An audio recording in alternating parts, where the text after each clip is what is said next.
Olá, espero que todos estejam bem. Muito bem-vindo ao canal Princípio Org BR. Eu sou Samuel Cunha e nós estamos fazendo um estudo detalhado do Evangelho de Jesus Cristo segundo Mateus. No Brasil, 120 pessoas morrem por dia vítimas de brigas no trânsito. Uma outra estatística diz que 8 a cada 10 brasileiros foram infiéis no casamento.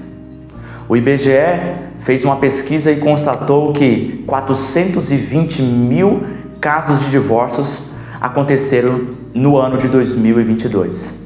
Isso significa que a cada dia acontece 1.150 divórcios no Brasil. Para Jesus, todos esses problemas estão no coração. Quero ler com você Mateus capítulo 5, versículo 21 a 32, Sermão do Monte, a verdadeira justiça, parte 1. Diz assim o texto: Ouviste que foi dito aos antigos, não matarás, mas qualquer que matar será réu de juízo. Eu, porém, vos digo que qualquer que sem motivo se encolerizar contra seu irmão será réu de juízo. E qualquer que disser a seu irmão, raca, será réu do sinédrio. E qualquer que lhe disser, louco, será réu do fogo do inferno. Portanto, se trouxeres a tua oferta ao altar, e aí te lembrares de que teu irmão tem alguma coisa contra ti, deixa ali diante do altar a tua oferta, e vai reconciliar-te primeiro com teu irmão, e depois vem e apresenta a tua oferta. Concilia-te depressa com teu adversário, enquanto estás no caminho com ele, para que não aconteça que o adversário te entregue ao juiz, e o juiz te entregue ao oficial, e te encerrem na prisão. Em verdade te digo que, de maneira nenhuma, sairás dali, enquanto não pagares o último ceitil. Ouviste o que foi dito aos antigos, não cometerás adultério. Eu, porém, vos digo que qualquer que atentar numa mulher para a cobiçar, já em seu coração cometeu adultério com ela. Portanto, se o teu olho direito te escandalizar, arranca-o e tira-o para longe de ti, pois te é melhor que se perca um dos teus membros do que seja todo o seu corpo lançado no inferno. E, se a tua mão direita te escandalizar, corta e atira para longe de ti, porque te é melhor que um dos teus membros se perca do que seja todo o seu corpo lançado no inferno. Também foi dito, qualquer que deixar sua mulher, dê-lhe carta de divórcio. Eu, porém, vos digo que qualquer que repudiar sua mulher, a não ser por causa de fornicação, faz que ela comete adultério, e qualquer que casar com a repudiada, comete adultério. No trecho anterior, Jesus faz duas afirmações muito importantes. A primeira é que ele não veio anular e cancelar o Antigo Testamento, a lei de Deus. Também no versículo 20, ele fala um texto-chave para mim, para você e para o seu ensino, o ensino do Sermão do Monte. Ele diz que os seus seguidores devem ter uma justiça muito superior àquelas ensinadas pelos religiosos da época, pelos escribas e pelos fariseus. E quando nós fazemos uma comparação entre a justiça ensinada por Jesus e a justiça dos religiosos da época, nós vemos uma grande diferença fundamental. E o ponto mais importante que diferencia essas duas justiças é que em Jesus a justiça deve ser em primeiro lugar no coração, para depois ser manifesto por meio das obras exteriores. Já os escribas, eles priorizavam as obras exteriores e normalmente aquelas obras não correspondiam com a verdade do coração. Então, por exemplo, eu falo algo bom, mas dentro do meu coração tem uma intenção má. Além disso, a justiça dos fariseus tinha como propósito o reconhecimento humano, e para Jesus as nossas justiças têm que ser para receber o reconhecimento do nosso Pai, que tudo vê e vê o secreto, tá certo? Então, Jesus ele vai dar 6 exemplos, 6 aplicações dessas verdades que ele vai comparar o ensino dos fariseus e escribas com o ensino dele, inovador, com o ensino do Senhor Jesus. E o primeiro, ele trata a respeito do homicídio, do mandamento não matarás. O não matarás é o 6º dos 10 mandamentos, tá? E quando a gente analisa, você já parou para pensar qual é o processo, qual é o caminho de um homicídio? Eu imagino assim: primeiro nós temos uma circunstância, um acontecimento, tá certo? Depois desse acontecimento, nós pegamos essa pessoa, entre aspas, o nosso inimigo, e colocamos ele no tribunal do nosso coração. Em algum lugar, no nosso coração, nós colocamos ele no tribunal do nosso coração, que ele se sente em uma cadeira de réu. Depois de ele sentar nessa cadeira de réu, nós julgamos ele como culpado. Então, circunstância, tribunal, julgamos como culpado. E quando nós julgamos ele como culpado, vem a emoção da raiva. Esse é o processo, é aí que nós sentimos raiva. Nesse momento, como nós julgamos o outro como culpado, nós sentimos raiva. Depois da raiva, nós fazemos uma sentença. E a sentença para aquela pessoa, em cenários drásticos, vamos dizer assim, grandes, nós sentenciamos aquela pessoa à morte. Sempre que nós tivermos uma grande raiva, nós vamos desejar a morte daquele nosso inimigo. Tá bom? Então, esse é o caminho do homicídio. E quando você lê o versículo 21 e o 22, você vai ver que Jesus está tratando isso no coração. Ele não apenas trata o homicídio como a ação em si, mas ele trata o homicídio do coração. O Beacon fez um comentário interessante que eu gostaria de citar para você. Diz assim: Jesus não o anulou, antes ele lhe deu uma interpretação mais elevada. Se você está irado com seu irmão, você tem o homicídio em seu coração, tá? Agora, a Bíblia relata que o primeiro homicídio é Caim matando Abel. Eu também gostaria de fazer uma análise breve e rápida desse homicídio, desse primeiro homicídio que está ali em Gênesis, no capítulo 4. A Bíblia diz que Abel oferta as primícias para o Senhor e Caim oferta o resto, o último da sua oferta. E Deus, obviamente, como é um princípio presente em toda a Bíblia, que Deus pede a nós as primícias, ele se atenta para a oferta de Abel. E isso faz com que Caim fique com inveja e muito irado. Nós vemos aqui uma circunstância. Nós vemos Caim colocando Abel em seu tribunal, sentenciando ele como culpado e tendo raiva. A Bíblia diz que Deus chega em Caim e pergunta: por que descaiu o seu semblante? Por que seu rosto está de raiva? Por que você está irado? Deus pergunta para Caim. E veja, e Deus ainda complementa em Gênesis 4, versículo 7. O pecado jaz à porta, e sobre ti será o seu desejo, mas sobre ele deves dominar. Olha isso, que interessante. Desde Gênesis, nós já vemos esse princípio da raiva, da ira e do autocontrole. Então, Deus está dizendo para Caim: Caim, eu estou observando que o seu rosto mudou, você está com um rosto de bravo.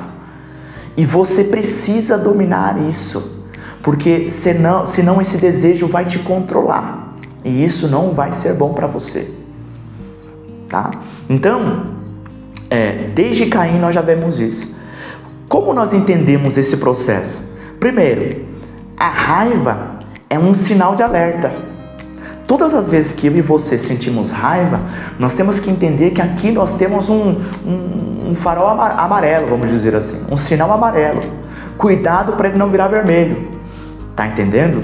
Então é um sinal de alerta. A raiva, a emoção da raiva serve para mim e para você como um sinal de alerta. Jesus aqui não está falando que essa primeira raiva, ela já é um pecado. Não, essa primeira raiva, ela é um alerta. O grande problema é a raiva permanente, a raiva não tratada.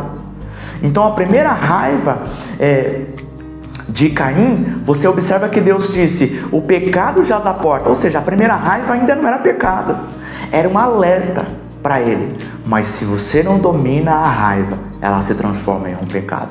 A raiva permanente se transforma em um pecado. E Jesus está tratando essa questão, porque o início, antes da pessoa pegar uma arma, ou pegar uma faca e atirar em alguém, ou ferir alguém, antes essa pessoa, ela sente uma raiva no coração, ela julga esta pessoa no tribunal do coração, tá? Então a raiva é um sinal de alerta. E curioso e muito importante, didático para mim e para você, Abel não tinha má intenção contra Caim. Olha que interessante isso aqui nos tem uma verdade incrível.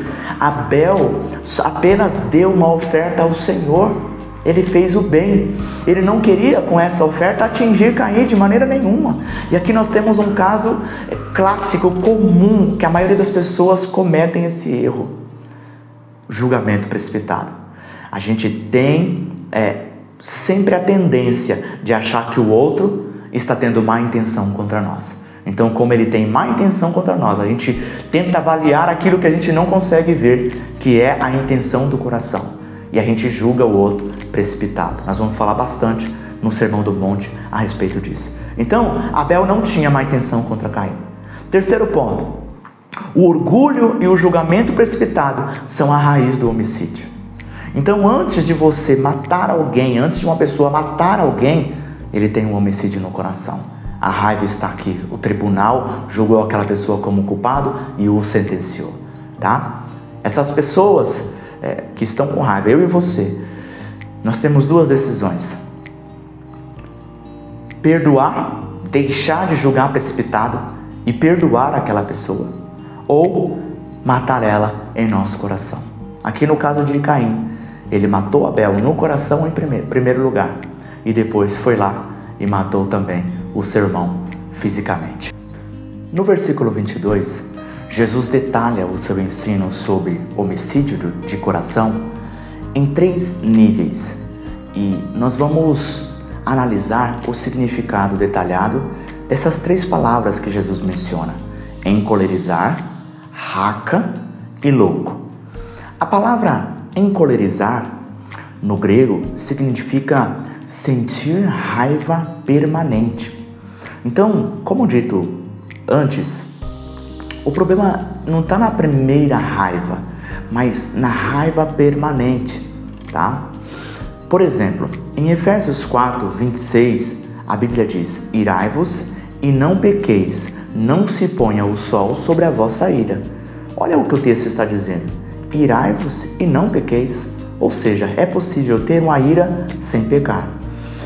O grande problema é a ira se prolongar dentro do meu e do seu coração. Por isso aqui a figura de linguagem que diz: não se ponha o sol sobre a vossa ira. Ou seja, não deixa isso para o dia seguinte, né?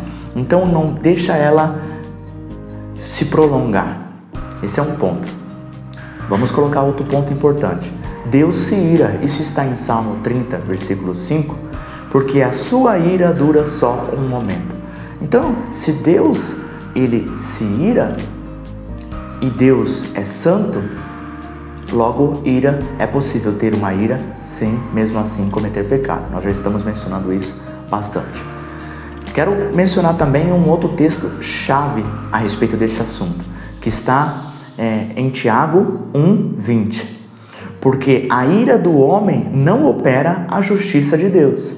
Então, a recomendação bíblica, quando nós combinamos todas essas verdades, a recomendação bíblica é que nós pegamos essa raiva e lançamos perante Deus. Ou seja, deixa Deus julgar da maneira que ele achar adequado. Por quê? Porque o julgamento dele é preciso. O julgamento dele vai levar em conta todos os aspectos que eu e você não podemos julgar, nem ver, nem conhecer. Tá bom? Então a recomendação bíblica é importante. A ira do homem não opera a justiça de Deus. Deixa Deus julgar. a minha condição, a sua condição naqueles momentos de raiva prolongada. Então, o segundo nível que Jesus está ensinando, o primeiro nível que ele ensina é o encolerizar, né? Agora ele fala sobre essa palavra raca.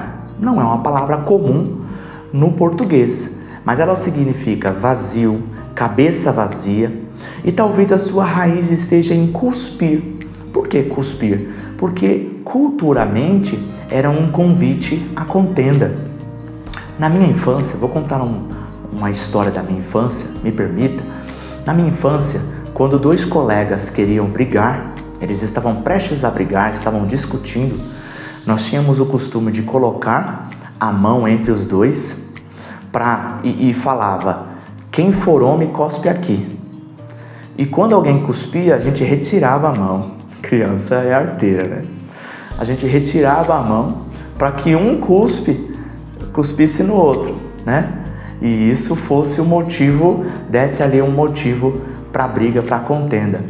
E raca, muito provavelmente, tem essa mesma mensagem. É um convite para briga. É como se a gente estivesse falando: lá fora a gente resolve isso. Te pego lá fora, né? Então vamos resolver lá fora isso. Então raca é um convite para brigar. Então, se no primeiro nível a pessoa sente essa raiva e deixa essa raiva prolongar, permanecer no coração, no segundo nível ela já está convidando este adversário, esse inimigo para uma briga, tá? Então, o significado dessa palavra raca é um convite para briga. O terceiro nível é traduzido como louco aqui na tradução ACF. A palavra no grego é moros, que significa tolo, idiota, imbecil. Então, se no primeiro nível você tem raiva permanente daquela pessoa, uma mágoa, nos dias de hoje podemos chamar assim, no segundo nível você convida ela para uma briga, no terceiro nível você fala palavras contra ela, você fala mal dela, você xinga aquela pessoa. Então, aqui está o terceiro nível, ele é pior do que o segundo, que é chamar aquela pessoa para briga. Normalmente a gente mistura essas três coisas, né? A gente sente raiva, chama a pessoa para briga e ainda estamos falando coisas contra aquela pessoa. O normal é isso de acontecer, misturar essas três coisas. Mas Jesus, ele aplica aqui nesses três níveis, tá? Então, Jesus, ele está igualando a raiva permanente e as palavras de ódio ao homicídio. Isso é muito sério. Então, Jesus está provando que ele não veio anular o não matarás. Pelo contrário, ele está elevando. E aqui é uma prova. Então, um sentimento de raiva permanente, ou chamar uma pessoa para a briga, ou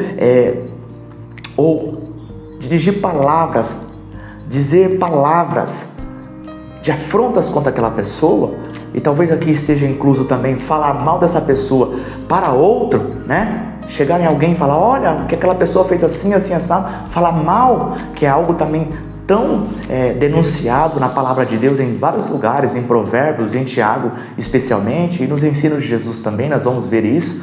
Mas aqui também estaria incluso isso, falar mal do outro para uma outra pessoa, né? Jesus está ensinando sobre a progressão de danos causados pela raiva não tratada. Então existe aqui uma progressão de danos. No primeiro é réu de juízo, no segundo réu do sinédrio, no terceiro réu do fogo eterno. Esse fogo eterno é uma palavra no grego que era um símbolo de um lixão que havia em Jerusalém, e Jesus utilizava aquele lixão onde sempre havia fogo ali como um símbolo do inferno. Então Jesus está dizendo aqui que a severidade, ele não veio para aliviar, ele não veio para reduzir os mandamentos. A graça não reduz os mandamentos, pelo contrário, ela amplia. Porque além de perdão diário, eu e você também temos a capacitação para sermos novas criaturas em Cristo Jesus. Por quê? Porque o Espírito Santo habita em nosso coração e Deus escreve as suas leis em nosso coração e capacita eu e você a fazermos boas ações diárias para glorificar o teu nome, tá? O nome do nosso Pai. Então,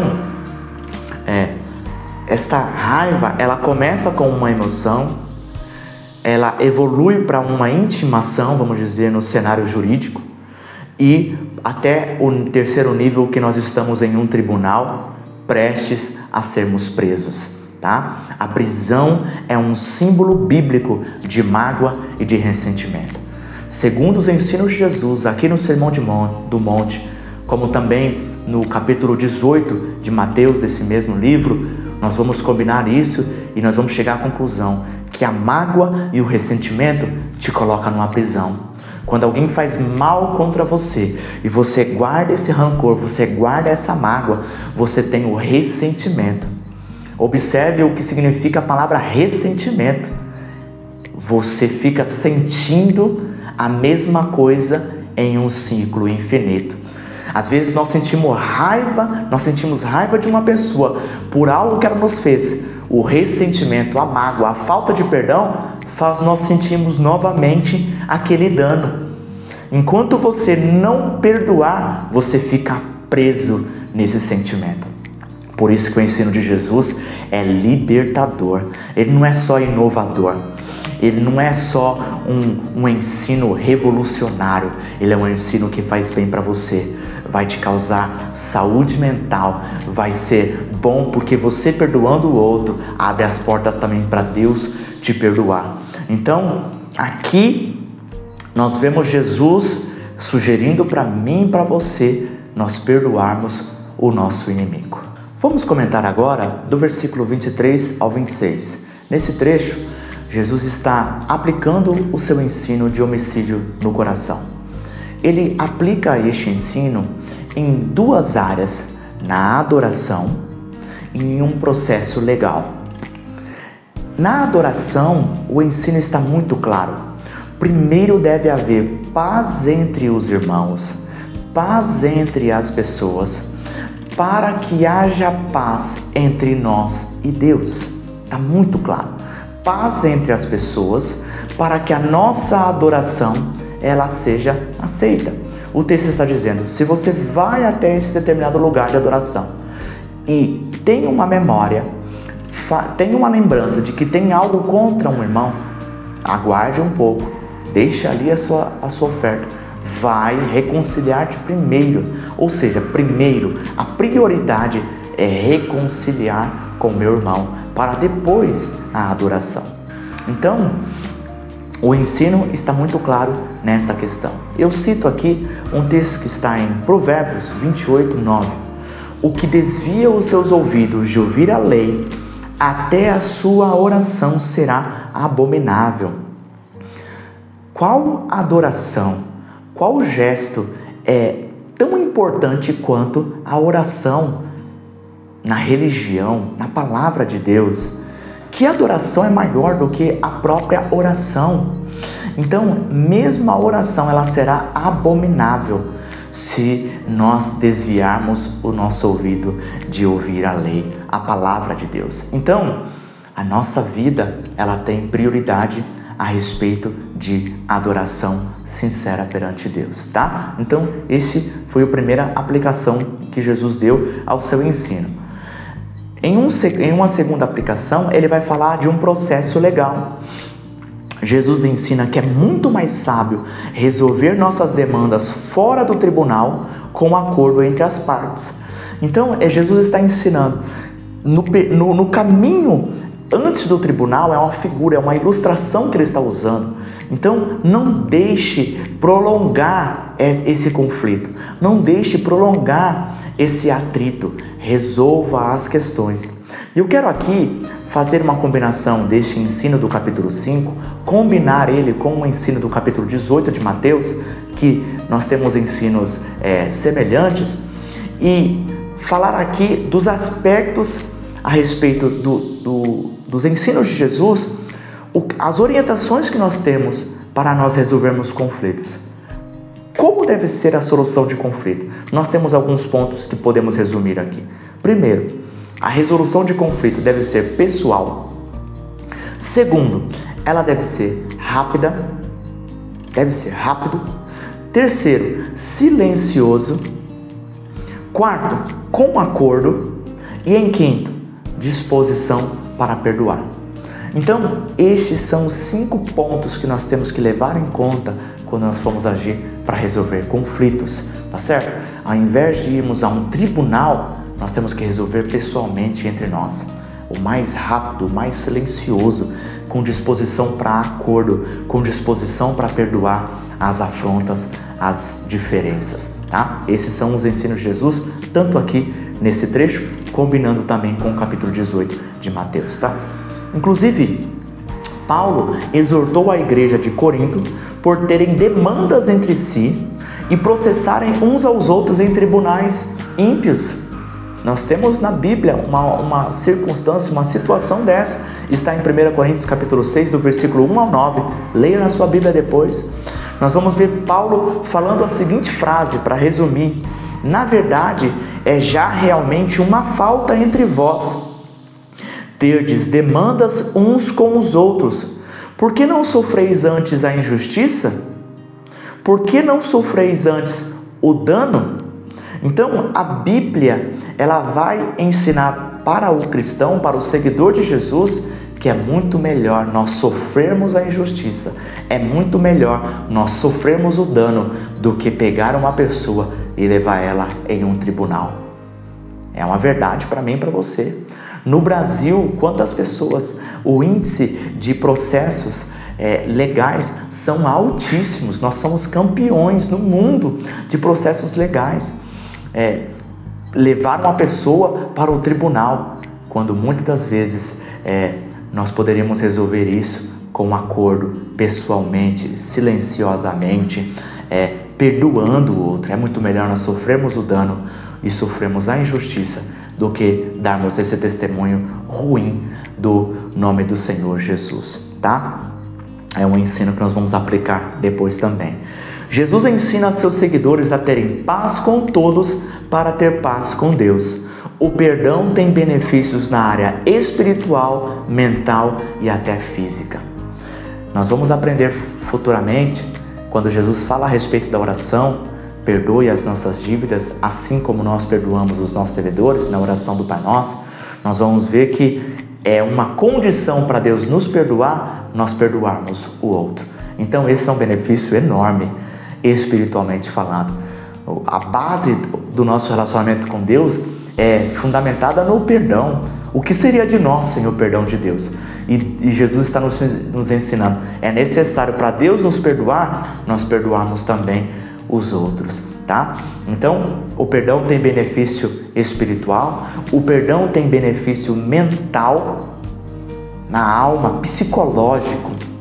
O perdão é bom, te concede saúde mental, e o perdão também te concede até mesmo benefícios físicos. Tem pessoas que, por causa da raiva constante, da raiva permanente, tem úlceras, tem dores de cabeça, tem dores no ombro. Isso se manifesta fisicamente, porque o nosso corpo, a nossa alma, o nosso espírito, eles estão conectados.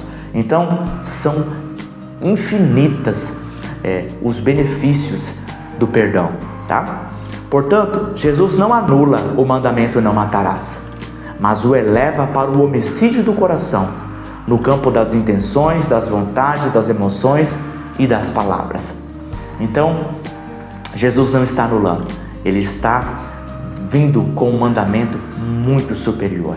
E apesar de ser superior, difícil de ser alcançado, eu e você, por meio da graça e da obra do Espírito Santo, somos capacitados todos os dias a perdoar todas as pessoas, todos os nossos ofensores, todos os nossos inimigos, independente se a ofensa foi pequena, média ou grande, se foi uma calúnia ou uma briga de trânsito ou uma ofensa assim enorme que nos causou danos gigantes que são difíceis de serem perdoados.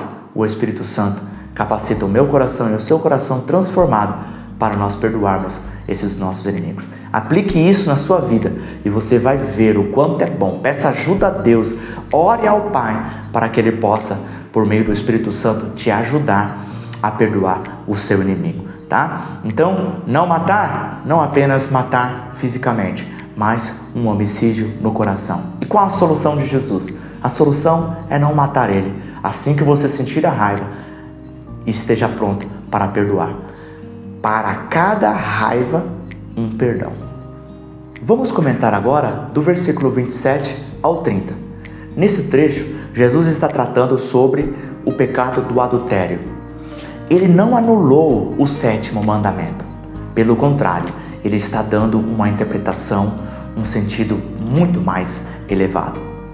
Se alguém olhar para uma pessoa com a intenção de cobiçar, ela tem um adultério no coração. Nós fazemos um estudo, se nós fizermos um estudo do capítulo 5 completo, nós vamos constatar que 93% das palavras de Jesus aqui, dos ensinos de Jesus, possui algum tipo de figura de linguagem.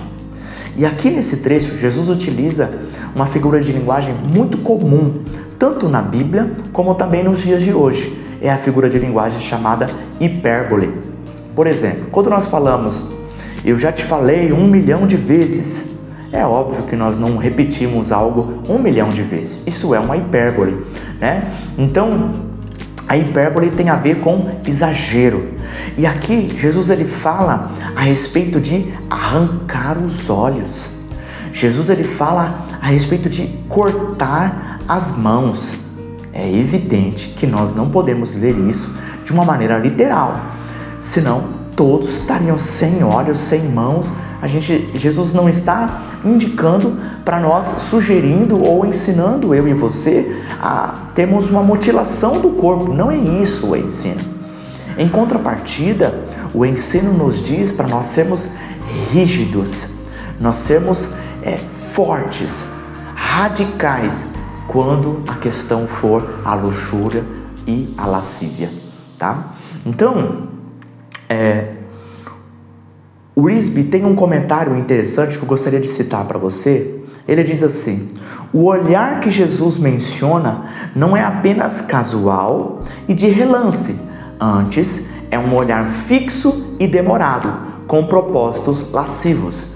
Então Jesus não está falando, ainda mais no Brasil, que é um lugar com um clima tropical, que as pessoas usam poucas roupas, né? Imagina na época de Jesus, que eram usadas roupas que tampavam todo o corpo. Ele já estava mencionando um ensino desse. Então, você está passando em uma rua, uma pessoa está com pouca roupa, e você olha, o que Jesus está dizendo é aquele olhar fixo, que você acompanha aquela pessoa, e junto com esse olhar, ainda com pensamentos lascivos na mente, tá? Então, Jesus não está mencionando um olhar repentino, de relance, mas é aquele olhar fixo e que produz pensamentos lascivos e de luxúria, tá? Então, eu e você temos que tomar cuidado com esse tipo de olhar, porque eles são o início da produção de um adultério no coração. É este o ensino que Jesus está transmitindo para mim e para você aqui, tá? Então, qual é a mensagem por trás? Qual é a mensagem por trás dele falar arranque os seus olhos ou corte suas mãos? Ele está dizendo, quando o assunto é luxúria, você deve ser radical e cortar os laços que são armadilhas tentadoras. Então, tudo aquilo que está te tentando, tudo aquilo que é tentador para você, um ambiente, um local, um amigo, corta esses laços. Porque é sim exigido de mim, de você, santidade, não apenas exterior, mas uma santidade que parte do coração, porque Deus vê o exterior e também vê o coração, os pensamentos, as intenções do nosso espírito, do nosso coração, das nossas vontades, tá? Então é este o ensino que Jesus está dizendo aqui. A nossa justiça, ela tem que ser superior à justiça dos religiosos da época, que externamente eram íntegros, eram aqueles, vamos dizer entre aspas, santarrões, mas dentro, Jesus disse em Mateus no final, acho que capítulo 23, um sepulcro caiado. Dentro deles haviam como se fosse uma espécie de bichos, estão podres por dentro. Assim não pode ser o meu coração e o seu coração. Nós temos que ter uma santidade de primeiro dentro, que ela se manifeste também fora, por meio das palavras, das ações e agora também por meio dos olhares, tá? Então, o ensino é o quê? A mensagem é o quê? Se livre disso, fique longe disso. Se as redes sociais, por exemplo, é uma tentação para você, cancele a sua conta. Se algum site ele é tentação para você, não entre mais naquele lugar. Se neste link, neste site, se algum lugar ele é tentação para você, não frequente mais aquele lugar, tá certo? Então é essa a mensagem: corte os laços que são tentação para você, tá? Portanto, Jesus não anula o mandamento não adulterarás, mas o eleva para o adultério do coração através de pensamentos e do olhar. Vamos comentar agora o versículo 31 e 32, onde Jesus trata de um dos temas mais polêmicos da sua época, como também nos nossos dias, o divórcio. Eu quero combinar com este trecho desses dois versículos, combinar também com Mateus 19, do 1 ao 10, onde Jesus nos dá mais detalhes da palavra de Deus. Antes de mais nada, eu vou ler com você Deuteronômio 24, 1, que diz assim: quando um homem tomar uma mulher e se casar com ela, então será que, se não achar graça em seus olhos, por nela encontrar coisa indecente, grife isso, coisa indecente, far-lhe-á uma carta de repúdio e lhe a dará na sua mão e a despedirá da sua casa. No primeiro século antes de Cristo, haviam duas escolas que tinham uma controvérsia na interpretação desta expressão coisa indecente. A primeira escola, chamada Shammai, entendia que coisa indecente significa prostituição ou relações sexuais ilícitas. Já Hillel entendia que coisa indecente poderia ser qualquer coisa, até mesmo um alimento que foi mal cozido pela esposa poderia ser um motivo, ou que ele foi queimado poderia ter sido um motivo para o marido se divorciar da sua esposa, tá? Então nós temos aqui esse conflito de interpretação. Jesus vai nos mostrar qual é a verdade da palavra de Deus. Então, vamos analisar aqui a opinião de Jesus e fazer uma visão geral a respeito da opinião e da palavra de Deus sobre o casamento e o divórcio. Em primeiro ponto, Jesus, ele está usando Gênesis 2, 24. Agora eu comento algumas coisas relacionadas a Mateus 19, tá? É necessário ler Mateus 19 do 1 ao 10 para compreender melhor esses comentários a respeito do casamento e do divórcio. Jesus usa Gênesis 2 e 24 e afirma que o casamento deve ser uma união permanente. Ele diz e ele cita o que Deus diz em Gênesis 2, 24, e o homem deixará seu pai e sua mãe e se unirá à sua mulher e ambos serão uma só carne. Essa expressão uma só carne quer dizer que essa união ela é permanente, ela é para ser até que a morte nos separe, certo? Aquela promessa que nós fazemos no casamento, ela é bíblica, é a vontade de Deus. O plano de Deus para o casamento é que ele fosse até a morte, tá? Então esse é o primeiro ponto, uma só carne, ou seja, o casamento é para ser permanente. É isso que Jesus está nos ensinando. Segundo ponto, o casamento ele é monogâmico e ele é heterossexual. Eu vou deixar aqui alguns textos bíblicos que argumentam a favor disso, tá? Então o casamento, o plano de Deus original é um homem para uma mulher. Você sabia que o número de homens e número de mulheres no planeta Terra, eles são aproximadamente iguais? São poucas a diferença de que nascem homem e mulher. Então, até mesmo a natureza faz com que para cada um homem tenha uma mulher. A natureza está expressando a vontade de Deus para o casamento, que é um casamento monogâmico, um homem para uma mulher e também heterossexual, tá bom? Vamos lá. Eu quero analisar agora neste momento, o significado da palavra grega porneia, porque Jesus ele está expressando aqui que o divórcio ele é permitido apenas em caso de relações sexuais ilícitas ou porneia. Aqui a ACF traduziu como fornicação. Não sei se essa é a melhor tradução. Para você ter uma ideia, a ARA traduziu como relações sexuais ilícitas e a NVI traduziu como imoralidade sexual.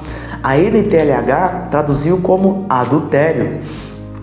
Então, fornicação, não sei se seria a melhor tradução para a expressão porneia, tá? Mas aqui está tratando de pecados sexuais, de relações sexuais ilícitas.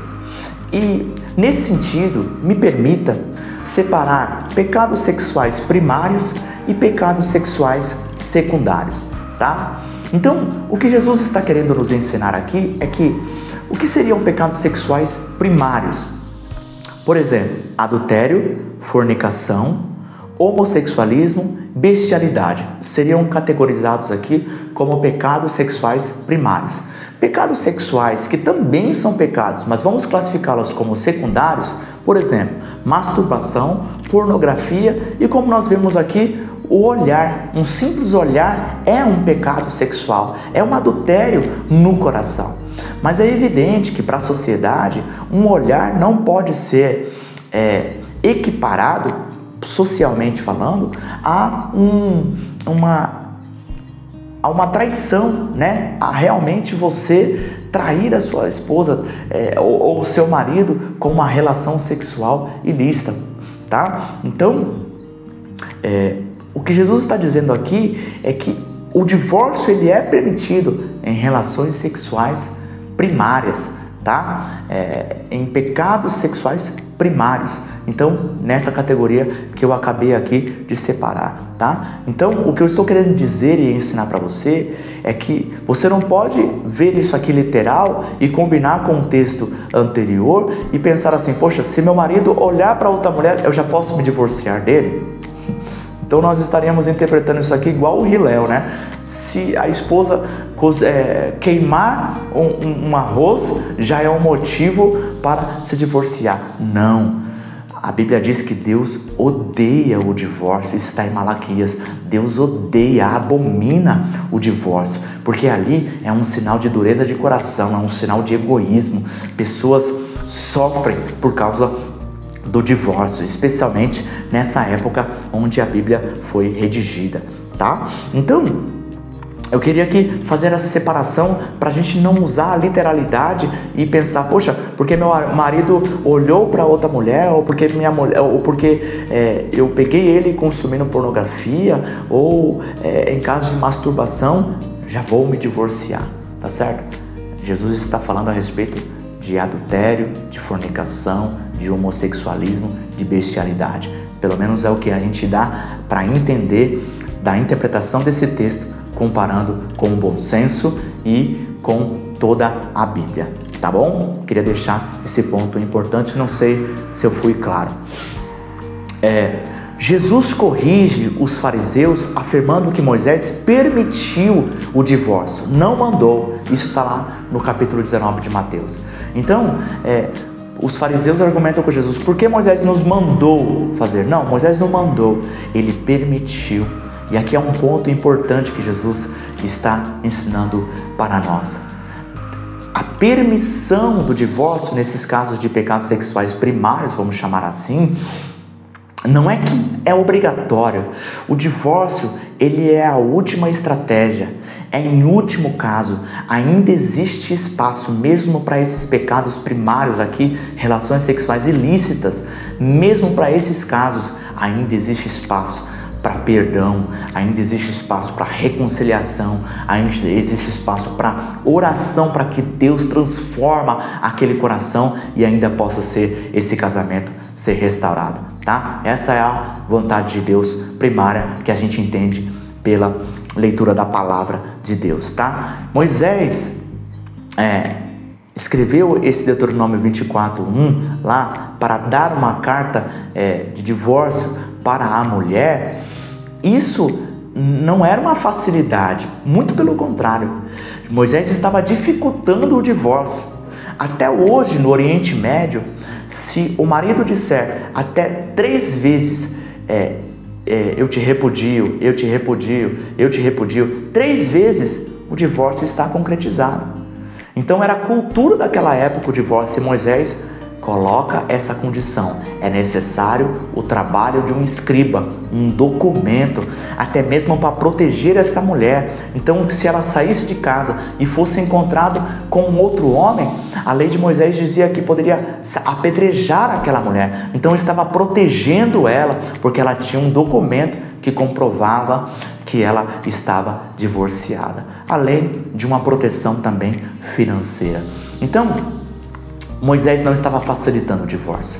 Moisés não estava ordenando o divórcio. Pelo contrário, ele estava colocando e organizando e colocando situações onde isso era permitido. Jesus aqui nos dá luz a esse entendimento, a esse assunto polêmico, dizendo que o divórcio é permitido, não é que é ordenado, nas situações de relações sexuais ilícitas. Tá? Então, o divórcio reflete a dureza de coração. Isso está em Mateus 19, versículo 8. O divórcio, na verdade, é um sinal. Por causa da dureza do vosso coração, Moisés permitiu dar carta de divórcio. Então, sempre onde você vê um divórcio, você vai ver que a raiz deste problema é a dureza de coração. O que é a dureza de coração? É uma resistência em obedecer a Deus, em perdoar e aonde não tem amor, falta perdão, falta obediência à palavra de Deus. Com amor, com perdão, o casamento, ele vai sim ser um casamento feliz, aonde Deus governa, aonde Deus reina, tá? Então, Jesus aqui fala não apenas do divórcio escrito, mas fala de uma atitude de coração, aonde a dureza de coração, ela vai resultar como consequência o divórcio. A dureza de coração é desobedecer a Deus e manifesta a falta de amor e a falta de perdão. Itens e virtudes tão necessárias em um casamento segundo a vontade de Deus. Agora vamos aplicar este ensino. Primeiro ponto, tudo acontece primeiro no coração. Então você precisa criar o hábito de examinar os seus pensamentos e as suas palavras. Ver se no pensamento e nas palavras não estão manchados pelo orgulho, pelo egoísmo, pela luxúria, pela avareza, pelo ódio. Então, você vai tratando isso diariamente. Quando você passa a examinar as intenções e as vontades do coração, você tem uma lista de pecados que você pode pedir diariamente para Deus ir tratando com você. Quando Deus começar a tratar o seu coração, você vai ser transformado de dentro para fora. As suas palavras e as suas ações, elas passarão a ser melhores e você produzirá boas obras e frutos para a glória de Deus, tá? A maioria dos episódios de raiva, esse é um segundo ponto, a maioria dos episódios de raiva, eles são julgamentos precipitados. Então, você precisa parar de tentar adivinhar as intenções do coração do outro. Eu e você não temos a capacidade de ler corações.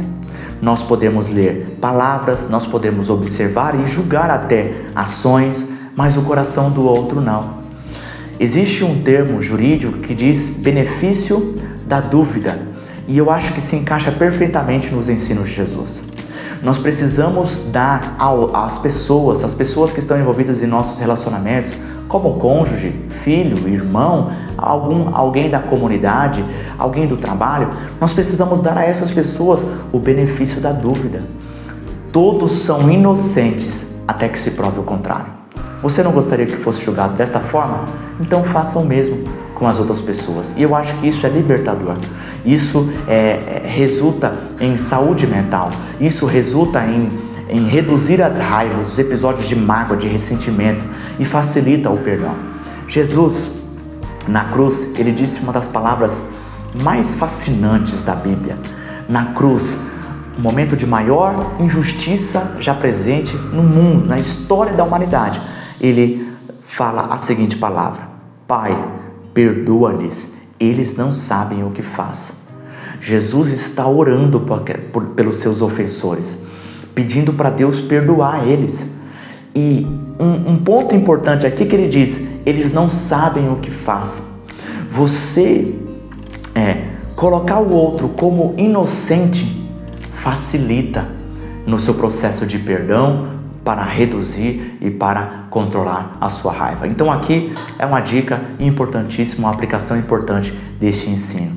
Para de tentar julgar o outro precipitado, tentar adivinhar o que está no coração, a intenção do outro como ruim. Igual Caim matou Abel. Abel nem tinha a intenção ruim contra Caim, ele só fez o que é certo. E Caim foi lá e matou ele. Por quê? Porque julgou ele. Abel está me provocando, por isso eu vou matar ele. Por que ele está assim? Por que invejou ele? Então isso resultou no primeiro homicídio, no primeiro assassinato, tá? Então essa é uma dica importante. A sua vida é a primeira adoração. Resolva todos os conflitos antes de orar, louvar, cultuar ou dizimar. Então, não adianta nada, meus irmãos, e essa é uma mensagem presente em todos os ensinos da Bíblia e dos ensinamentos de Jesus. Não adianta nada nós termos uma vida exemplar dentro da igreja, nas roupas, nas palavras, levantar as nossas mãos, sermos dizimistas, sendo que a nossa vida fora da igreja ou o nosso coração, ele não está bem diante de Deus. Então, a nossa vida é a nossa primeira adoração. A nossa primeira adoração é como nós somos como marido, como esposas, como filhos, como pais, dentro da nossa casa, no nosso trabalho, se nós agimos com honestidade e se as nossas palavras, elas estão sendo pronunciadas com uma boa intenção, com uma vontade boa, com amor dentro do coração. Então, o nosso coração, as nossas intenções é a nossa primeira atitude, é a nossa primeira adoração diante de Deus, tá? Não processe ninguém, a não ser que o processo evite causar danos a outras pessoas. Sempre que você tiver o desejo e estiver planejando processar alguém, examine o seu coração e você vai perceber que a grande maioria dos processos jurídicos, eles são motivados por orgulho e por avareza. Se não for por esses dois pecados, também vai estar incluso outros pecados.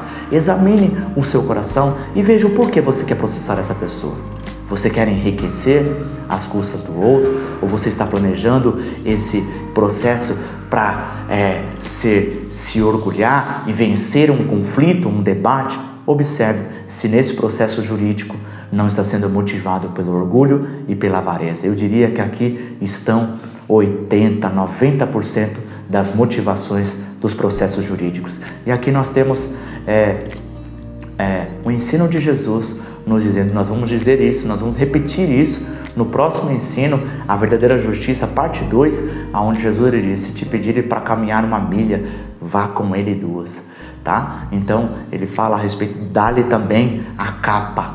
Então sofra o dano, é melhor sofrer o dano do que começar uma briga, do que começar um processo jurídico com uma pessoa, tá? Esse é uma aplicação deste ensino. Eu preciso te contar esta verdade, né? Mais uma aplicação. Corte laços que são tentações para você. Por exemplo, locais, amigos, sites ou situações sozinhos. Por exemplo, vamos imaginar que um casal de jovens estão namorando. Todas as vezes que eles estão sozinhos em um quarto, eles cometem fornicação. O que esse casal de jovens eles têm que fazer? De namorados, eles têm que fazer? Não ficar mais sozinhos em um quarto. Você está entendendo? Namorem aonde tem pessoas. Então, essa é uma aplicação para este ensino de Jesus. Que se o seu olho te fizer pecar, arranca-o. Se a sua mão te fizer pecar, corta e lança longe de você. Então, se você não consegue controlar a quantidade de horas que você passa nas redes sociais, cancele essa conta. Se nas redes sociais é um lugar onde te faça pecar, te faça ter pensamentos lascivos porque aparecem mulheres ou homens seminus, então cancele a sua conta e não acesse mais isso. Por quê? Porque está fazendo mal para você.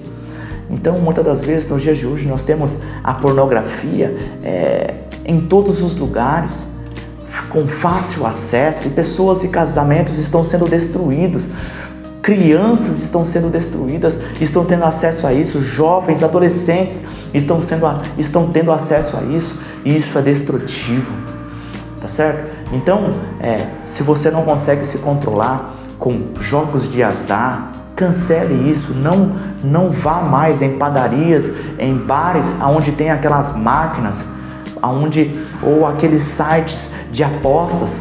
Cancele a sua conta, não faça mais isso, corte esse laço, essa associação, porque isso é destrutivo para você, tá? São muitas as aplicações que nós poderíamos fazer aqui. Eu acho que você está entendendo o ensinamento que Jesus está dizendo para você. Um princípio genérico: corte os laços que são tentações para você, tá? Não pense que você ser cristão não vai exigir de você uma santidade de coração e de boas obras. Deus não apenas nos perdoa, mas também nos capacita e nos ajuda a realizarmos boas obras, tá? Essa é uma obra também da graça. Uma aplicação para os solteiros: o casamento é para sempre. Então tome cuidado com quem você vai escolher para se casar. Talvez você está namorando alguém que não é cristão. Então, quais são as chances? Você já vai começar o casamento com uma grande possibilidade disso não dar certo, porque um é cristão, o outro tem outra religião. Então isso acaba dificultando essa relação. Então, Paulo na Bíblia diz: case-se, deixe que seja no Senhor. Ou seja, Deus não apoia julgo desigual. Então, a sugestão da palavra de Deus é que o homem e a mulher, eles sejam servos do Senhor Jesus. Então, solteiros, que você namore já uma pessoa também cristã, serva do Senhor, tá? Para os casados, é importante eu aplicar isso e dizer que a solução para os principais problemas do casamento se encontra na palavra de Deus e na oração, tá? Aqui você vai encontrar a solução para a maioria dos problemas. Eu coloquei aqui e eu quero colocar aqui na legenda: solução para o sexo, solução para o conflito / perdão, solução para o acordo, solução para a educação dos filhos, sugestão, conselhos de como educar os filhos, de como estar em acordo. Nós temos ensinamentos da palavra de Deus que ajuda nós a termos um casamento segundo a vontade do nosso Pai, um casamento feliz, um casamento onde nós praticamos o amor e o perdão constantemente, tá? Então, para os casados, a palavra e a oração são locais onde você vai encontrar solução para a maioria dos principais problemas que nós enfrentamos no casamento, tá? Busque todos os dias, decida todos os dias amar o seu cônjuge. O amor não é um sentimento. O amor não é algo que, eu não sinto mais sentimento por aquela pessoa. Esqueça isso, isso é diabólico, isso é uma mentira de Satanás. Amor não é uma emoção, não é um sentimento. Amor é uma decisão. Se não fosse assim, não seria um mandamento. Eu escolho, você decide, assim que você acorda todos os dias, olhar para aquela pessoa e disser: eu vou amar, eu decido amar o meu cônjuge. Você tem que tomar essa decisão todos os dias no seu casamento e na sua vida, tá?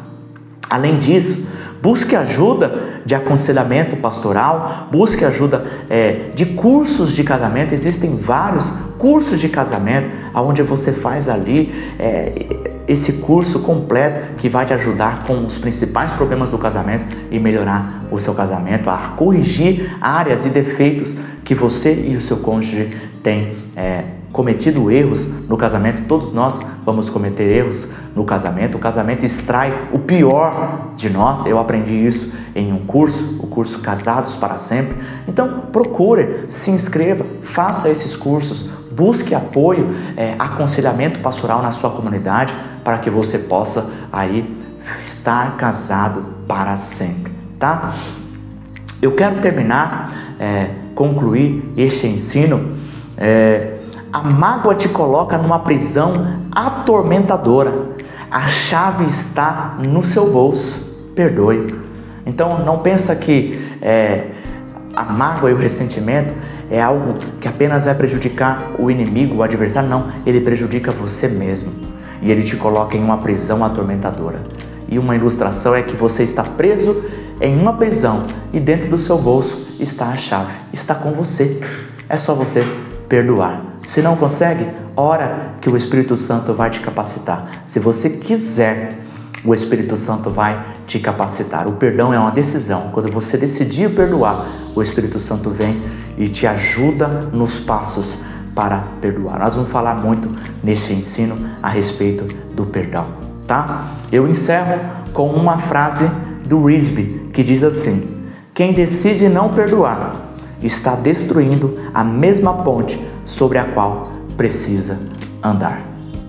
Fique com Deus, que você continue acompanhando este ensino e que Deus possa nos abençoar nessa jornada. Até a próxima.